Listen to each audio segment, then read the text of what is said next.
Hi, this is Dr. Greg Anderson. Today we're going to talk about surgical treatment of aural hematoma. We're going to demonstrate surgical treatment of aural hematoma using a model.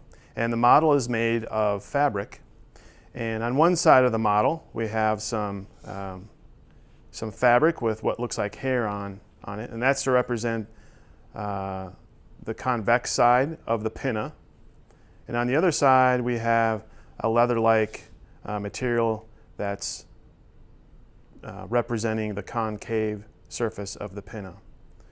And so in preparation for surgery, we would want to shave this convex surface of the pinna so that there's no hair here.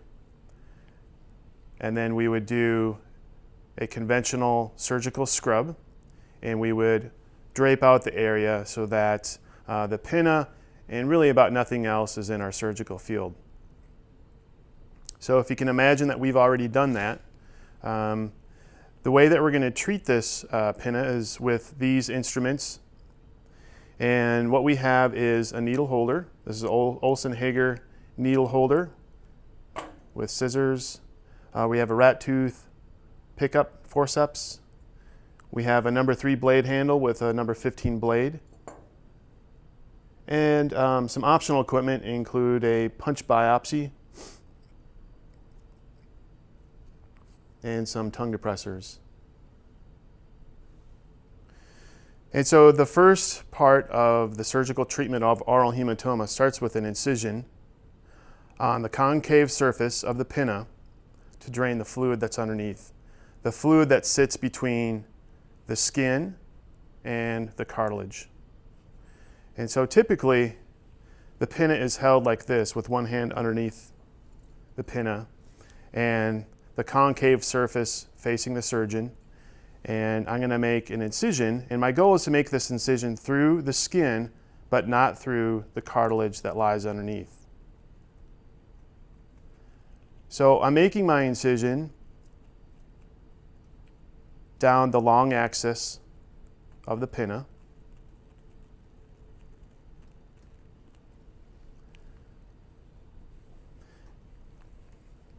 And as soon as this opens up, fluid, serosanguinous fluid, is going to come spilling out. And if you place your hand in here, you're going to feel dead space between the skin and the cartilage. Okay? And that's where the fluid has been collecting. So as soon as you do that, your surgical field is filled with that serosanguinous fluid.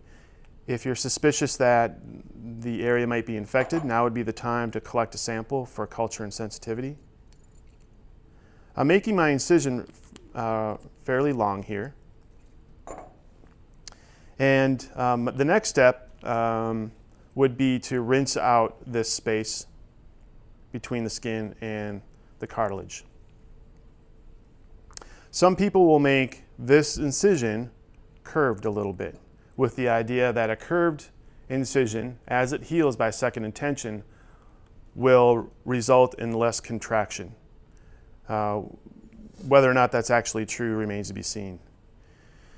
The next step is going to vary from surgeon to surgeon.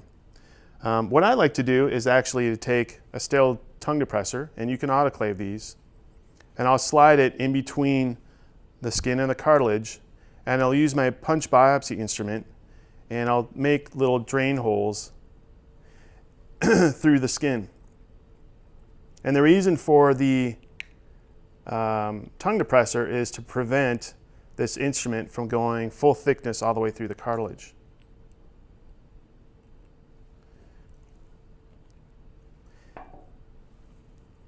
And so the way that you make these holes is this punch biopsy instrument is a metal cylinder with a sharp edge, and you basically just twist down and oscillate back and forth until you're through the tissue that you want to cut. Again, this takes a little bit more effort than it would in a real patient. And so using the punch biopsy, actually this becomes a fairly quick process.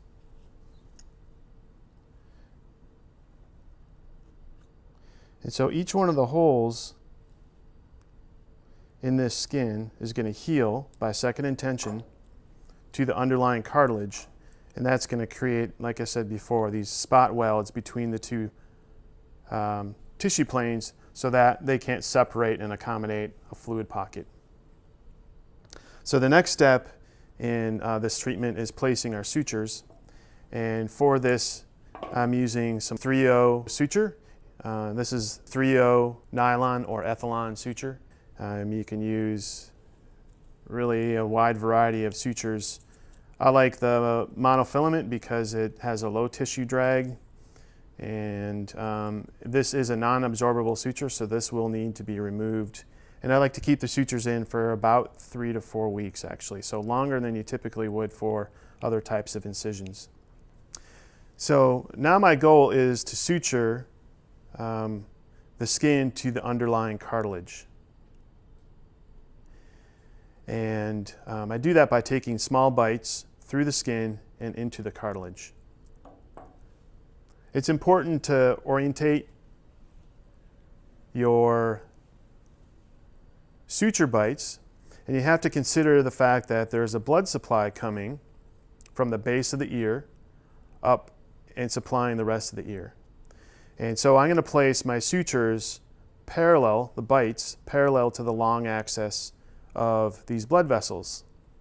If I place them in a transverse fashion, then there's a greater risk of inadvertently ligating one or all of these blood vessels and potentially devitalizing the tip of the ear. So we're going to use, make our bites parallel to the long axis of the ear.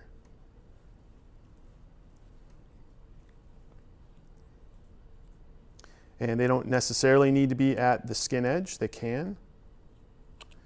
And as I bite, one thing I might want to do is to check and make sure that I didn't go all the way through.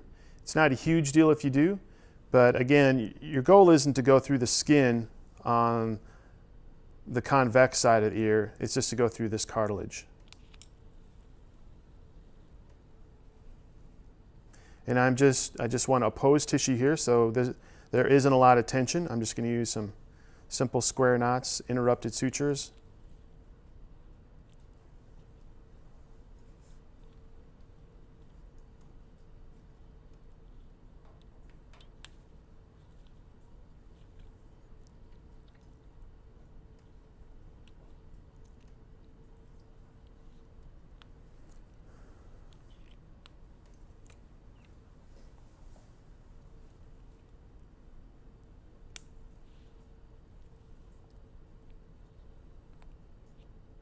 You can go through one of these punch holes.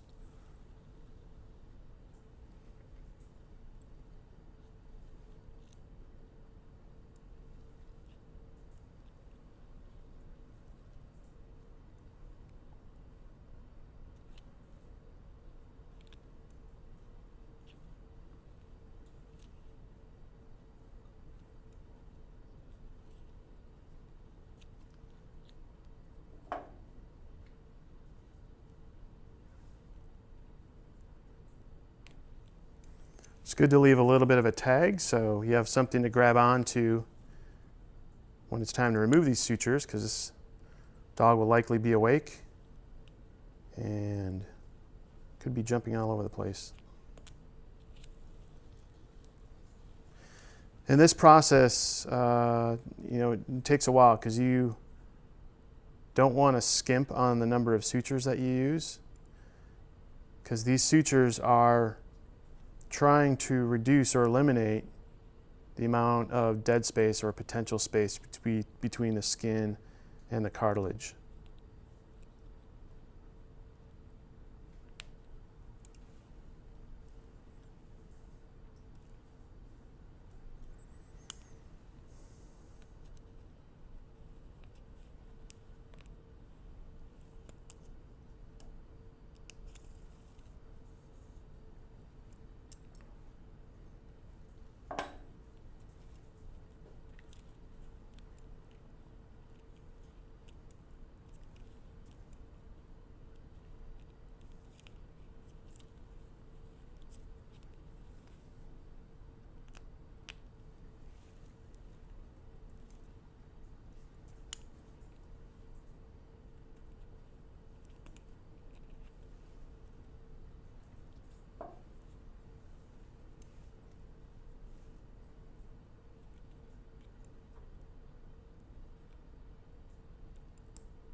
Sometimes it's good to check to make sure you're actually eliminating that dead space by checking to make sure that you're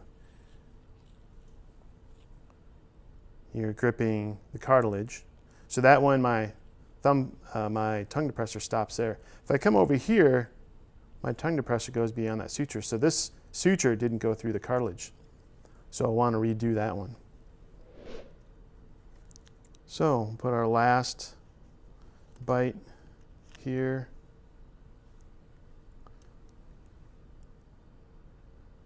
Could probably get away with less suturing, but I think the more sutures you place, the less likely you're going to have reoccurrence. So draining is the easy part. Getting it to not reoccur is the hard part. And for me, this technique,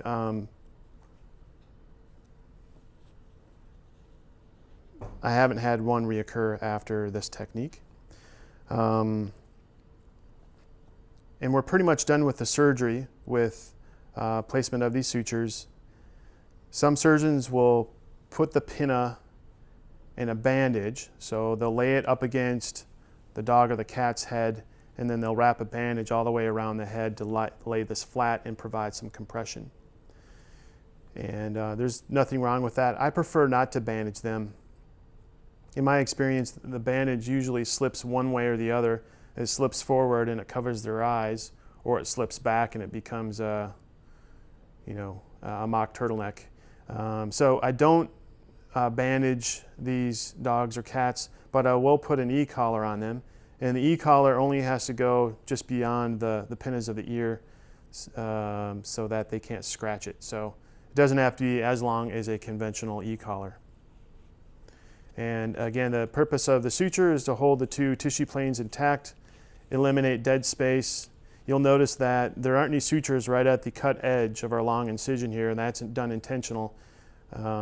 This is to make sure that this stays open so it drains, and it's sort of the last tissue to heal, but it will go ahead and heal.